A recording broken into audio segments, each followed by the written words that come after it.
Clave 1. La constante negación por parte de los profesionales médicos de la conexión entre el estrés y su efecto en nuestra salud requiere atención inmediata. Los profesionales de la medicina deben abandonar su mentalidad ortodoxa de que todo debe encajar en una definición científicamente explicable. La salud de las personas es más compleja de lo que puede definirse científicamente. Es fundamental que sepan que existe una gran relación entre la educación social y las enfermedades que se padecen posteriormente. Cuando se habla de estrés, muchos científicos lo ven como una situación aislada lo bastante espontánea como para desequilibrar a un paciente. Apenas tienen en cuenta sus efectos a largo plazo y cómo los antecedentes históricos pueden ser una importante influencia. En el futuro de la asistencia sanitaria, debería normalizarse la relevancia de las experiencias de la infancia y animar a los médicos a conocer mejor a sus pacientes. Como médico, Mate utiliza su experiencia para narrar lo importante que es para estos profesionales informarse sobre la infancia de sus pacientes. Muchos han muerto prematuramente por la ignorancia y negligencia de los médicos que los atendían. No hay nada malo en conocer el historial psicológico de un paciente, porque permite comprender mejor por qué sufre una enfermedad. Punto clave 2. Nuestro cuerpo ante el estrés reacciona de maneras que pueden ser leves o devastadoramente graves para nuestra salud. Uno de los aspectos más importantes de nuestra vida en lo que respecta a nuestra salud es el entorno en el que hemos crecido. Los lugares en los que hemos estado y las experiencias que hemos vivido determinan en gran medida nuestro estado de salud actual. Mary era una adicta al trabajo que siempre se sentía obligada a ayudar a la gente. Era una persona alegre y risueña, pero falleció prematuramente a causa de una herida muy pequeña.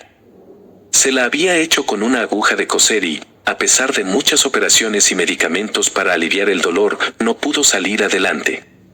Su problema se debió al fenómeno de Raynaud, una afección médica en la que las pequeñas arterias que irrigan los dedos se estrechan, privando a los tejidos de oxígeno. Antes de que se diera cuenta, se le gangrenó y tuvo que ser operada, pero no fue suficiente. Tras su muerte, el autor, que también era su médico, se dio cuenta de que él y otros colegas habían hecho las cosas mal. Mientras iba de una operación a otra, ninguno de ellos se molestó en comprobar por qué tenía problemas para recuperarse, solo trataban las enfermedades según iban apareciendo. Mary era fumadora crónica y le encantaba trabajar a todas horas. De niña, había sufrido malos tratos y tuvo que ocuparse de los más pequeños desde la temprana edad de 7 años. Desde niña se descuidó a sí misma para cuidar de los demás, y esta mentalidad la acompañó hasta el final de sus días. El estrés al que estaba expuesta y el hecho de no haber dejado de fumar a tiempo contribuyeron a su muerte. El cuerpo es un reflejo de lo que ocurre a nuestro alrededor. Muchos médicos nunca ven la necesidad de entender de dónde vienen sus pacientes, algunos creen que no es ético saberlo. Esta afirmación es errónea y hace que el tratamiento de sus enfermedades sea en cierta medida inadecuado. Estamos influidos por lo que ocurre en nuestra sociedad. Natalie era una mujer casada a la que también le costaba decir que no a la hora de ayudar a la gente. Le diagnosticaron esclerosis múltiple, una anomalía cerebral que deteriora las funciones de las células del sistema nervioso. Aunque no necesitó ningún tratamiento mayor, sufrió recaídas porque estaba en una relación abusiva en la que tenía que cuidar de su marido, enfermo de cáncer, y de un hijo metido en problemas de drogas y alcohol. Cuando nos estresamos demasiado, sin saber cuándo parar, nuestro cuerpo reacciona de distintas maneras que pueden variar de leves a graves. Debemos entender cómo funciona el cuerpo para saber en qué momento parar y cómo ser productivos sin hacernos daño. Punto clave 3. Es esencial para el bienestar comprender el delicado equilibrio de las relaciones entre nuestro rendimiento cognitivo, nuestro entorno emocional y la fisiología. El criterio médico general sobre la salud y la enfermedad sigue asumiendo que nuestro cuerpo y nuestra mente son independientes entre sí. El estrés se define de una manera que alimenta aún más esta suposición. Los médicos suelen verlo como un conjunto de sucesos muy perturbadores que atormentan la mente humana y hacen que nos preocupemos. Aunque esta definición es cierta hasta cierto punto, no explica del todo qué es realmente el estrés. El estrés no siempre es evidente, y la víctima puede ser ajena a él. Realmente, esta sensación consiste en las alteraciones internas que se producen cuando el organismo detecta una amenaza para su existencia o bienestar. Aunque la tensión nerviosa puede ser un componente del estrés, uno puede estar estresado sin sentir tensión. Por otra parte, también es posible sentir tensión sin que se activen los mecanismos fisiológicos del estrés. Para comprender plenamente el verdadero significado del concepto, debemos entender la importancia de la competencia emocional.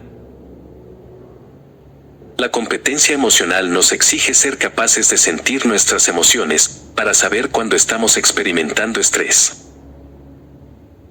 Gracias a esta aptitud somos capaces de expresar nuestras emociones de forma eficaz, sabiendo así utilizar nuestras experiencias presentes y pasadas para determinar cuándo nuestro cuerpo necesita dejar de trabajar temporalmente.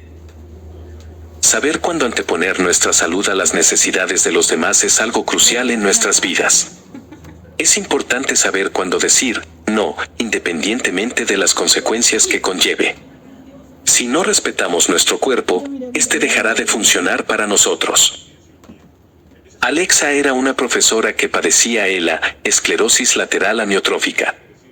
Esta enfermedad le causaba problemas para sostener algo durante mucho tiempo. Sus temblorosas manos le dificultaban el desempeño de su trabajo, por lo que la vida se le complicó. Cuando aún era pequeña, Alexa fue abandonada por sus padres y quedó bajo la tutela de su madrastra. La madrastra no la cuidó como debía, lo que afectó mucho a la joven, que se esforzaba por impresionar a su tutora. Creció creyendo que tenía que cuidar de todos para caerles bien. Alexa tenía buenas intenciones, pero, como mucha gente, no sabía cuándo pararse a pensar en sí misma. Te prometo que nada es tan caótico como parece. Nada que empeore tu salud merece la pena. No hay ningún motivo por el que envenenarte con el estrés, la ansiedad y el miedo. Steve Maraboli. Nuestra salud es primordial para nosotros, y siempre debemos esforzarnos por pensar primero en nosotros mismos antes de en los demás. Punto clave 4. Tendemos a restar importancia al estrés, considerándolo un estado de ánimo temporal que es normal cuando estamos a punto de realizar una tarea. Nuestro cuerpo sabe cuando se le está forzando más allá del límite y, al igual que ocurre con cualquier otra circunstancia, sabe cómo reaccionar. Cuando se esfuerza más allá de sus límites, llega a un punto de ruptura en el que las cosas van a peor leve o gravemente. Pero lo preocupante del estrés no es solo su rechazo por parte de quienes lo padecen, sino también por parte de profesionales de la medicina que deberían conocerlo mejor. Separar los factores psicológicos de las enfermedades mentales solo puede dar resultados a medias, no explica la historia desde el punto de vista del paciente. Durante 7 años, Michelle había sentido un bulto en el pecho que iba y venía, hasta que de repente creció de la noche a la mañana y se sintió muy incómoda. Afortunadamente para ella, ya sabía que había desencadenado su cáncer de mama y decidió tomarse un descanso en el trabajo mientras se trataba. Aunque las pruebas son evidentes para los profesionales de la medicina, a muchos médicos les sigue resultando difícil preguntar a los pacientes sobre su vida personal. No hay nada malo en conocer a un paciente, ya que obtener información sobre su procedencia proporciona conocimientos adecuados sobre cómo abordar sus problemas. También es esencial tener en cuenta que nuestros padres también son culpables de algunas de las cosas por las que pasamos en la vida. El estrés asociado en este caso proviene de acciones desesperadas de padres o tutores que repercuten negativamente en la vida de sus hijos. Cualquier acción que emprendamos afecta en gran medida a otras personas, especialmente a las que están cerca de nosotros. Cuando Barry Cratchit dio a luz a Barbara Ellen, estaba atravesando un matrimonio tumultuoso en el que se sentía emocionalmente aislada. Sin saberlo, estaba creando un enorme efecto psicológico en su hija. Al ser la sexta de 7 hermanos, estaba separada de sus hermanos mayores y desde muy pequeña temía estar sola. Estaba resentida con su madre por causarle dolor emocional y le resultaba difícil mantenerse alejada de una relación durante mucho tiempo. Cuando estaba a punto de morir a causa de un cáncer de mama terminal, Bárbara se volvió muy hostil hacia su madre porque sentía que su vida era un reflejo de sus acciones. Las decisiones que tomamos como padres pueden tener un gran impacto en la vida de nuestros hijos. Los progenitores deben esforzarse conscientemente por tomar decisiones que beneficien a sus hijos tanto ahora como en el futuro. Punto clave 5. La represión emocional aparece cuando contenemos nuestras emociones y las volvemos a meter en nuestra mente. Existe la creencia generalizada de que fumar provoca cáncer de pulmón. Por muy cierta que sea esta afirmación, en su mayor parte es inexacta. Decir que fumar provoca cáncer de pulmón es lo mismo que decir que el agua ahoga a la gente. Uno no puede ahogarse a menos que permanezca demasiado tiempo en el agua, del mismo modo que no puede contraer cáncer de pulmón por fumar a menos que sea un fumador crónico. Aunque es cierto que fumar contribuye mucho al cáncer de pulmón, existen otros factores determinantes y el estrés es uno de ellos. Según una investigación de Dedel Kessen, cirujano torácico británico, las personas con cáncer de pulmón tienen escasas y restringidas posibilidades de expresión de las emociones en comparación con los pacientes con cáncer de pulmón benigno y con los controles normales. En otras palabras, la mayoría de los pacientes diagnosticados de cáncer de pulmón tienen dificultades para expresar sus emociones. Muchas personas emocionalmente reprimidas acaban recurriendo al tabaco como forma de aliviarse de la carga que la situación causa en su mente. Esto provoca una adicción al tabaco, que a su vez desencadena el cáncer de pulmón y enfermedades similares. La clave para acabar con la adicción al tabaco consiste en comprender por qué se fuma. La conexión entre los niveles hormonales y las emociones es tan importante para descubrir el cáncer que resulta sorprendente que los médicos no le presten la debida atención. Por ejemplo, el cáncer de próstata no tiene ningún tratamiento que garantice la recuperación total. Los mejores tratamientos requieren medidas extremas como la orquiectomía o extirpación total de los genitales masculinos. Sin embargo, la investigación ha demostrado que esta dolencia no está causada por la agresividad de la testosterona, como se ha hecho creer a la población. Se desencadena principalmente por el aumento de los niveles hormonales, en el que influyen el estrés o las experiencias traumáticas reprimidas. Los traumas juegan con la inteligencia de la víctima y la obligan a creer que tiene la culpa de lo que le ha pasado. Punto clave 6. Las estrategias de afrontamiento desarrolladas a una edad temprana determinan en gran medida lo que esperamos de las personas que nos rodean. En 1946, investigadores de la Universidad Johns Hopkins reclutaron a 1.130 varones blancos de más de 18 años y les preguntaron cómo sobrellevaban la forma en que habían sido educados por sus padres. Esta investigación se llevó a cabo para saber cómo se enfrentaban las personas a sus padres controladores o indiferentes cuando eran jóvenes. También se llevó a cabo para establecer si había características psicobiológicas en los jóvenes que pudieran ayudar a predecir su susceptibilidad a futuras enfermedades. Años más tarde, se retomó la investigación. Se descubrió que la mayoría de las personas diagnosticadas de cáncer o de cualquier enfermedad mental habían sufrido experiencias traumáticas cuando eran jóvenes. Estaban alejadas de sus padres, y muchas tenían que fingir para parecer buenos niños. Muchos de nosotros desarrollamos mecanismos de afrontamiento desde pequeños para proteger la imagen que nuestros padres tienen de nosotros. Los progenitores pueden ser autoritarios a la hora de imponer sus valores a sus hijos, así que reprimimos nuestras emociones para complacerlos. Los mecanismos que desarrollamos desde pequeños pueden influirnos cuando seamos mayores. Mucha gente está acostumbrada a complacer a los demás a costa de su propio bienestar, basándose en sus experiencias infantiles. No es adecuado que los padres sean autoritarios a la hora de imponer valores culturales y morales a sus hijos. Aunque es esencial enseñar a nuestros hijos lo que deben hacer, también debemos darles la oportunidad de aprender y expresarse. La necesidad obsesiva de complacer a la gente para evitar reacciones negativas también es un factor determinante en la forma en que nos hemos acostumbrado a aceptar la culpa. A menudo, optamos por la salida más fácil siempre que eso signifique que evitaremos la confrontación. Evitar los enfrentamientos es bueno, pero se vuelve adictivo si nos acostumbramos a ello. También nos hace ingenuos ante las tácticas manipuladoras empleadas por otras personas que culpan a todo el mundo menos a sí mismas. Marta, de 39 años, se dio cuenta de lo poco desarrollada que había estado emocionalmente cuando le diagnosticaron la enfermedad de Crohn. Esta enfermedad, causada por la inflamación del recto, conlleva síntomas dolorosos como anemia, fiebre, hemorragias intestinales, etc. Había estado casada con un hombre manipulador que la culpaba de todo, y la idea de estar con alguien así desencadenaba una recaída en su tratamiento cada vez que estaba lista para volver a casa.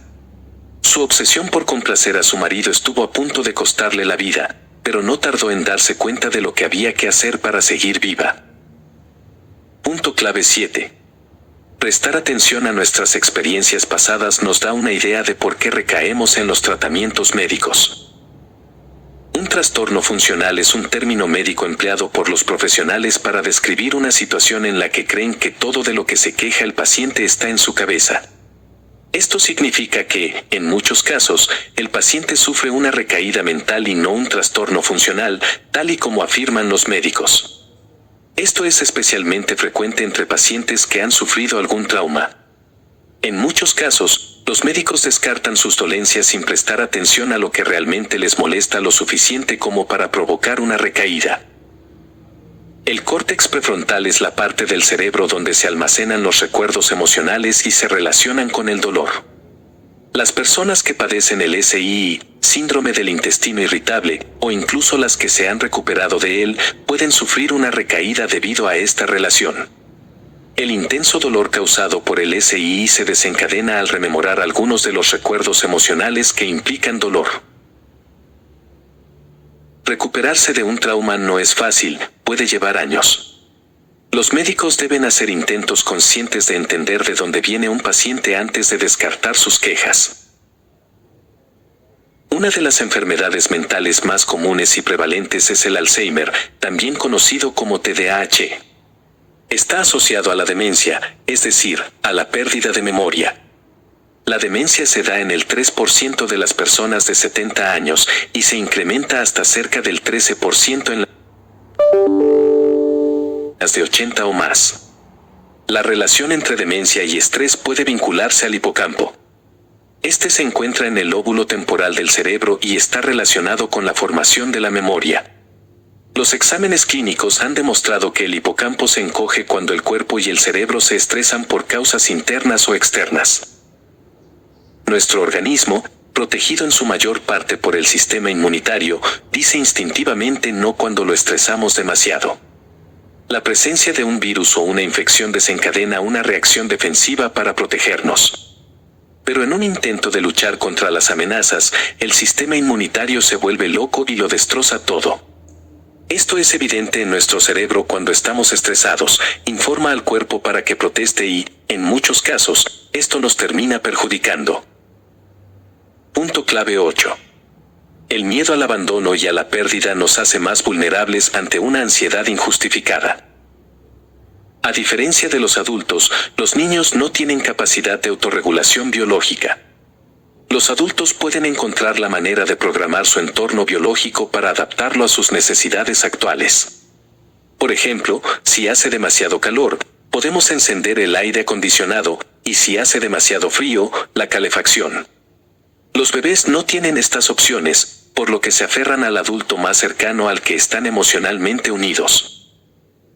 Las relaciones emocionales y sociales son muy importantes para nuestra educación y nuestra forma de ver la vida. La conexión psicológica que los niños establecen con sus padres se basa en cómo estos conectan con ellos. Sin embargo, es esencial saber que la falta de autorregulación puede prolongarse hasta la edad adulta y afectarnos mentalmente. La adaptación no puede producirse enteramente dentro del individuo porque los seres humanos somos producto de las conexiones establecidas con la familia y la tribu. Las relaciones sociales y emocionales son una parte integral de nuestra composición neurológica y química.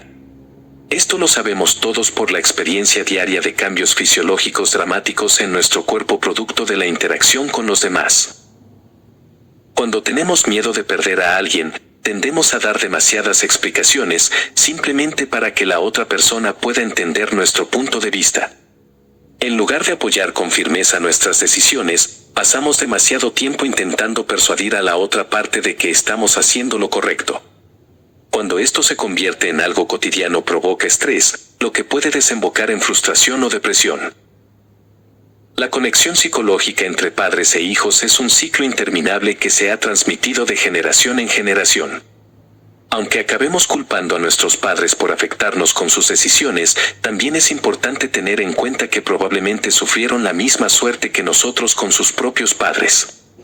Esto demuestra que las personas transmiten involuntariamente lo que han aprendido de sus padres a sus propios hijos.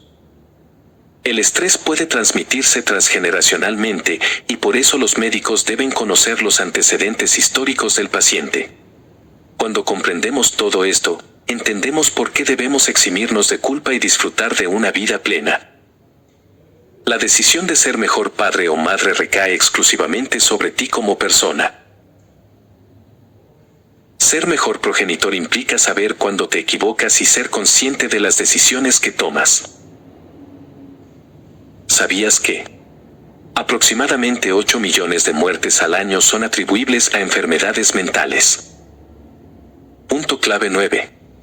Debemos eliminar las creencias sociales que hemos aprendido y, en su lugar, adoptar la determinación de ser mejores.